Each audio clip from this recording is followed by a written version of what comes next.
I'm about one of my favorite things in the whole wide world. Not really. Note the sarcasm. I'm going to talk about rumors. And though you might be like, Tara, what does this have to do with like big families? I think like it's a human thing, right? We've all gone through it. If you haven't experienced being on the receiving end of rumors, I hate to say it, you probably will. And it's because it's a human thing, it affects all of us. It certainly does apply to big family moms with 3+ kids, which is kind of the focus of my group and my heart. It's just something we walk through. And especially as a mom with a bunch of kids, 3+ kids, having to deal with rumors and all of what that means to you personally, in your family, especially when it's your family involved. I mean, for anybody, no matter, regardless of your number of children, that's a big weight to bear. So I was just chatting with someone else in my lovely group, big family moms, struggling to growing in grace. And she's just sharing with me privately something she's going through, asking for some prayer. And of course, I'm going to pray when someone asks me for prayer. And beyond that, I thought, this is something I can actually speak to because I've gone through it. I actually remember my first experience with rumors when I thought about it over the weekend, kind of planning what I would share with you today. I remember it because I was probably about 10 years old.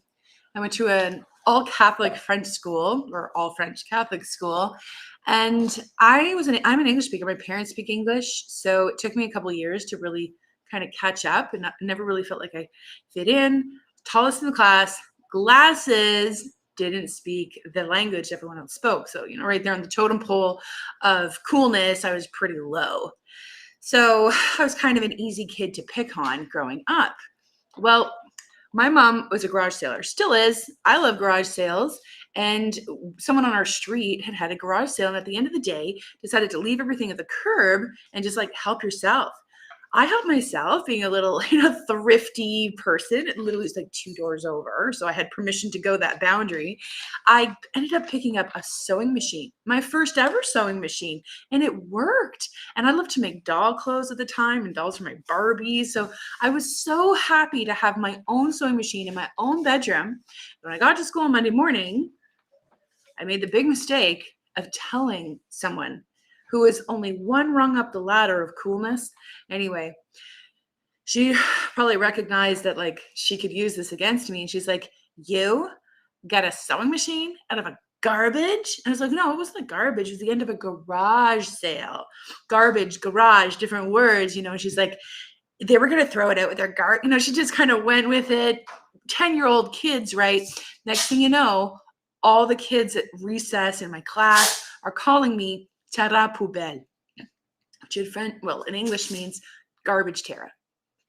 Like, I'm a garbage picker. I'm from the garbage. It's totally an insult. And everybody's calling me this. Oh my gosh, recess for the next couple of weeks was just brutal. It's like, I can kind of laugh about it today. Still hurts though, right? When people are calling you names, and it was all just a terrible misunderstanding, and somebody just was being vicious about running with, literally, like, they just made this stuff up. Nobody came and checked with me to see if this was factual or true, or if it was just a terrible misunderstanding. They weren't really caring about like my heart or the truth. It was fun for them. It was juicy. It was entertaining. And then like anything, like the news cycle or whatever passes on, eventually it sort of died down. I still remember it to this day, and I'm 43, right? 30 years later, I'm like, ouch. And it wasn't just kids, because life goes on, and I've encountered rumor mongering, false witness. It has different biblical terms. Just a second. Judah, could you wait until after I'm done? It's actually super loud. Or maybe do that somewhere else. Thanks. It's like ripping tape, and it's super loud. All right. I was going to say, like, I've dealt with this in other contexts as an adult in my 20s and my 30s, even in my 40s. So it's something to talk about, because I would rather just like live my life. I'm pretty introverted. I just want to take care of my family, take care of my kids, love God, love my neighbors and everything, which is great. But when rumors come, like I said, through family, through friends, even in my church, not my present church, but just in the church community, it hurts so bad, and it can derail me. It can rob me of so much sleep and energy and focus. When I really just want to take care of my family, my home, and what God's called me to do, I find the pain and the drain of rumors to be so incredibly like sapping. And I've had to learn, how am I going to deal with this? Otherwise, it robs me of so much joy and time and sleep. Ugh, it's tough. So let's talk about it today. So when people say, hey, Tara, how do you deal with rumors? I'm like, well, Couple of things. First of all, I recognize it for what it is. And this is not where I started. This has been a journey, right? Growing in grace. I recognize it for what it is. This is a breach of the ninth commandment. This is false witness, as God calls it. This is not 10 commandments level seriousness. So it's not just this little, oh, people are just talking, people talk. Oh, kids are just being kids. But I'm talking as an adult to adults. Sometimes it's even a legal issue where the law would get involved with cases of like slander or other more serious things. But by and large, today I'm going to talk more to the personal side of false witness, aka rumors.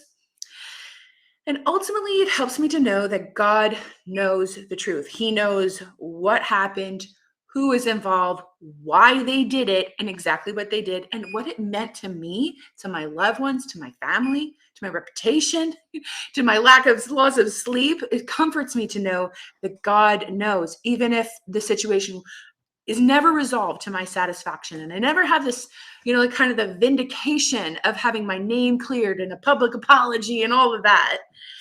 It helps me to know that what they've done, what the other party in this rumor situation has done, is 100% on them.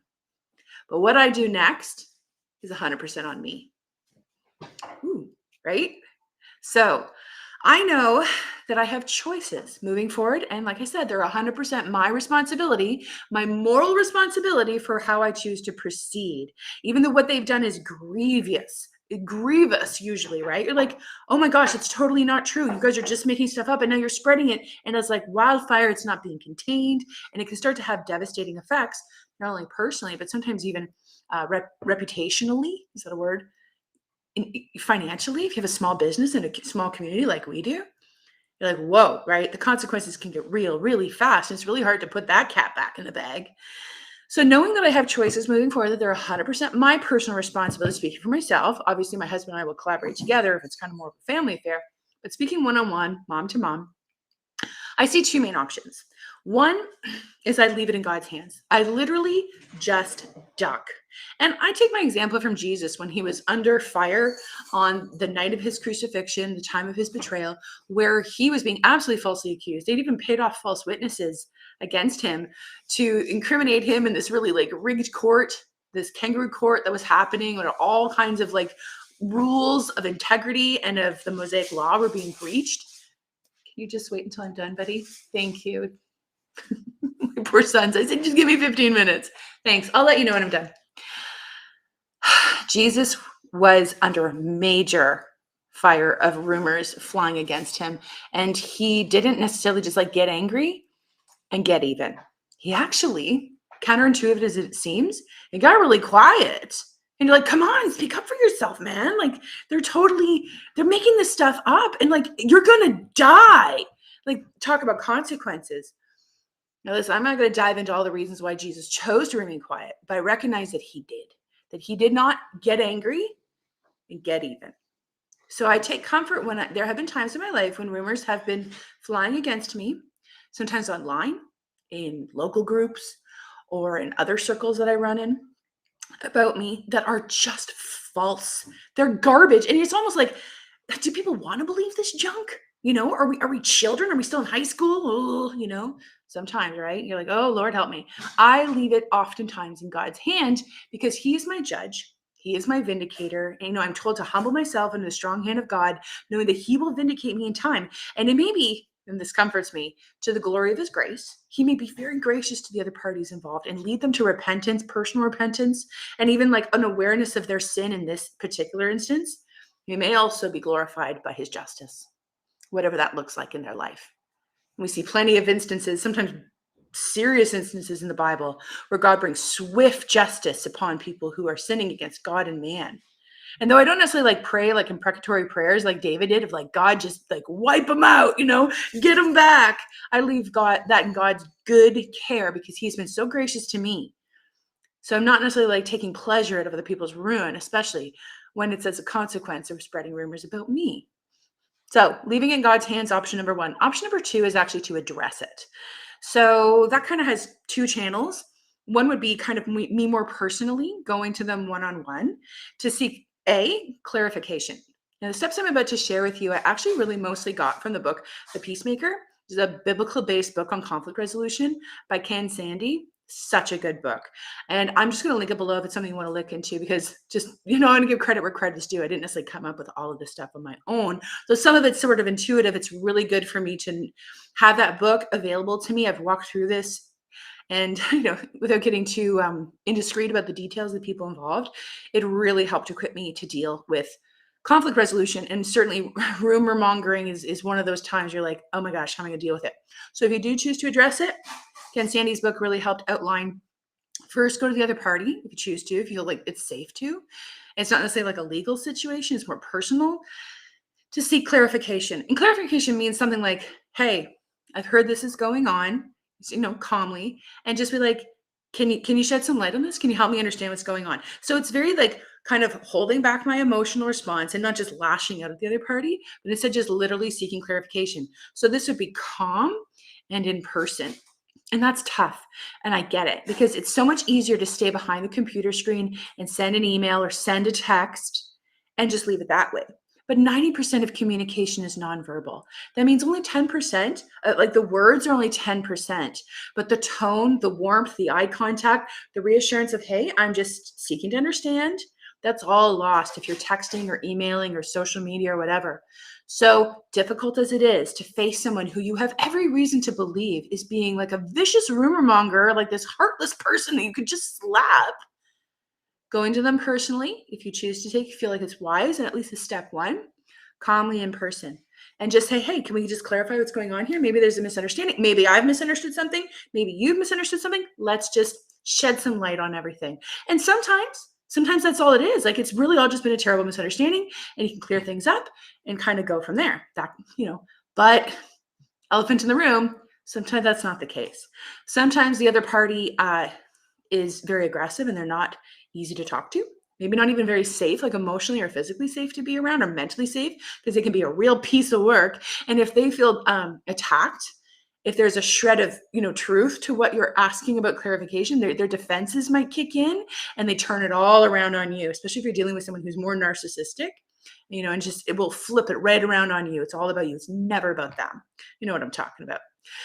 In that case, perhaps having someone come with you, your spouse or someone else, like just someone who's like a good, calm, almost like a mediator type person. And that would be my second step. Remember, I said there's two roads here if you're going to address it. One is to go personally, if you feel that it's safe and wise to seek clarification calmly and in person. Number two is actually to seek mediatory help, which I have done. At least two instances come to mind, choosing to keep the details private because of the people involved. I've chosen to seek mediation, once through the church and once just in the local church community, like not my actual church, but like a mediatory service that was available through another church organization in my area to work with a family conflict that had a lot of rumors flying.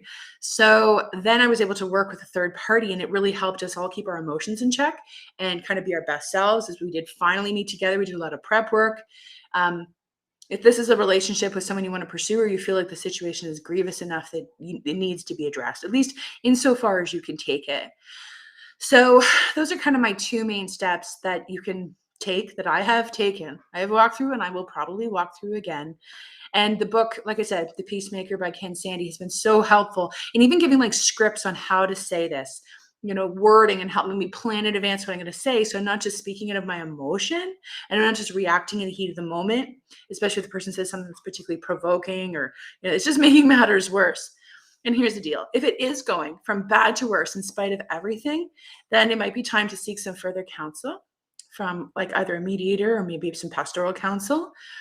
And it might be boundaries time with this person, right? And at that point, I leave the consequences in God's hands, as painful as it is. And it's so understandable that we want our record to be cleared. We want our name to be restored. We want like all the damages to be, paid back, even if it can't really be paid back with money. But if we could just have a public apology, wouldn't that just be like so much better? The trust might be shattered with the other person at this point, because they're basically unrepentant and unwilling to even engage in like a mature, constructive dialogue and deal with the devastating effects of the rumors that they were involved in, innocently or maybe unknowingly or very much on purpose. So it might be time then for some serious boundaries, because trust is earned, right? And when this is like a family member or someone in your church community who's been deliberately spreading rumors about you, That's some pretty vicious stuff. And like I said, it's ninth commandment level serious sin. Whew, back up, right? I'm going to let God deal with it at that point. So ultimately, it's like I let God deal with it at the front end or at the back end. But either way, I seek to keep my heart humble, my heart from sinning while I'm under that kind of pressure, like Jesus was under intense pressure. And I ultimately will trust God with the outcome, even if it's absolutely not what I wanted, even if it goes from bad from worse. God knows the truth. God will deal with all the parties involved. And I will keep myself from sinning in my anger, which is so key for me to keep my own integrity in the midst of it all, even if I'm going to be completely misunderstood. And if other people are so quick to believe things about me without checking with me, it says a lot more about them than it does about me, doesn't it? So I'll leave you the link below. So if that's something you want to check out, then that's available to you. And I just want to let you know, listen, rumors have knocked me down a couple of times. I went through something a couple of years ago that, oh my goodness, it almost broke me. The rumors were so vicious and it was online. It was so bad. I literally was one of the reasons why I literally checked out of Facebook for 5 years. I've been gone for, if you just met me and you're like, oh, Tara, she's like so comfortable. Like she's got a Facebook group and everything. I've been gone for 5 years because Facebook became a forum of incredible rumor spreading. It was horrible. And one of the things I did was boundaries. For the first time in my life, I blocked somebody on Facebook. I was like, oh, I thought we were friends. I had to block somebody on Facebook for the first time in my life. And then a couple of years later, related to the situation, the second person I had to block. It was so hard because I'm such I think of myself as a pretty caring and loyal person and I want to work things out as best we can. But this stuff was so vicious. The rumors were so egregious. And this person was completely unwilling to I don't know, behave like an adult, and especially like a Christian adult, that eventually we had to go full boundaries with this other person. And it's what I had to do. And I've left the rest of it in God's hand to deal with it as he could. I could have sought legal actions in this particular case, but I chose not to, Christians suing Christians kind of thing. That's a whole other ball of yarn. I just want you to know I walked through it. I've grown through it. It's painful and I get it. You want to talk about it? You just could use some prayer support. Send me a message. I'm here for you because I get it and I've been through it. Got a little bit over time because this one was a big one. And I hope this has been a blessing to you. Leave me a comment below. Let me know, if I can be of assistance to you, pray for you. If you want to pop over to the Big Family Moms group that I've got a link above, it's a great space where we're all supporting each other as we grow in God's grace and overcome struggles as big family moms together. So God bless you today. I will see you on Wednesday.